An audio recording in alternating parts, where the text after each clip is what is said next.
কিছু কিছু গল্পের শেষটা যে এতটা কষ্টের, এই গল্পটা না শুনলে কখনোই বুঝবে না। তো পুরো গল্পটি শুনুন। একটি 19 বছর বয়সী মেয়ে তার প্রেমিকের কাছে গিয়ে বলে, আমার 20তম জন্মদিনে তুমি আমাকে কি উপহার দিবে? ছেলেটি মুচকি হেসে বলল, এখনো তো অনেক সময় আছে, আর সময় হলে তুমি তোমার জন্মদিনের উপহার পেয়ে যাবে। বেশ কিছুদিন যাওয়ার পর একদিন হঠাৎ করে এই মেয়েটি অজ্ঞান হয়ে যায়। বাসার সবাই বেশ অস্থির হয়ে যায়, কিছুই বুঝে উঠতে পারছিল না কেউ কি হয়েছে মেয়েটার। তারপর সবাই মিলে তাকে হাসপাতালে নিয়ে গেল। হাসপাতালের ডাক্তার অনেক পরীক্ষা নিরীক্ষা করার পর তার পরিবারকে জানালো, সাদিয়ার হার্টে একটা ছিদ্র ধরা পড়েছে। এখন যদি খুব তাড়াতাড়ি হার্ট পরিবর্তন না করা হয়, তাহলে হয়তো সাদিয়াকে আর বাঁচানো সম্ভব হবে না। সবাই এই কথাটি শুনে কান্নায় ভেঙে পড়ল। সাদিয়ার মা বাবা কিছুতেই মেনে নিতে পারছিল না। সাদিয়ার প্রেমিক সাকিব তার বিষয়ে ডাক্তারের কাছ থেকে সবকিছু শুনে বলল, এ কিছুতেই হতে দিবে না সে।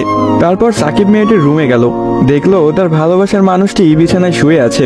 সাকিবের কাছে যেতেই মেয়েটি বলল, সাকিব, আমি মনে হয় আর বাঁচবো না।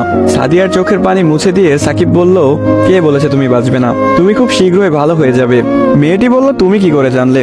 ডাক্তার তো বলেছে আমার হার্টে একটা ছিদ্র ধরা পড়েছে, আর আমাকে বাঁচানো সম্ভব না। ধুর পাগলি, তোমার কিছুই হবে না, দেখো তুমি ভালো হয়ে যাবে। এভাবেই বেশ কিছুদিন যাওয়ার পর সাদিয়া সম্পূর্ণ সুস্থ হয়ে যায় এবং বাসায় ফিরে যায়। বাড়িতে ফিরে এসে সাকিবকে খুঁজতে থাকে, না পেয়ে সাকিবের বাড়ি চলে যায়। সাকিবের বাড়িতে কেউ নেই। অবশেষে সাকিবের ছোট বোনের দেখা পেল সাদিয়া। কি রে, তোমার ভাই কোথায়? সাকিবের বোন কোনো কথা না বলে হাতের ইশারা করে সাকিবের রুমটা দেখিয়ে বলে উঠল, টেবিলের উপরে আপনার জন্য একটা চিরকুট রাখা আছে। সাদিয়া কথাটি শুনে রুমে গিয়ে চিরকুট হাতে নিয়ে পড়তে শুরু করলো। প্রিয়তমা, আমি জানি যেদিন তুমি এই চিরকুটটি হাতে পাবে সেদিন তুমি সম্পূর্ণ সুস্থ হয়ে যাবে, সবকিছু ঠিক হয়ে যাবে আগের মতো, যেমনটা আমি তোমাকে বলেছিলাম। আমি বলেছিলাম না কিছু হবে না, দেখছো তাই হয়েছে। তুমি আমার কাছে 20তম জন্মদিনের উপহার চেয়েছিলে না? অনেক ভেবেছি, কিন্তু তোমাকে কি উপহার দিব ভেবে পাচ্ছিলাম না। তোমার অসুস্থতার কথা যখন ডাক্তারের কাছে শুনলাম, যখন বললো একটা হার্ট খুঁজতেছিল, তখন মনে হলো তোমার জন্য এর চাইতে ভালো কোনো উপহার হয় না।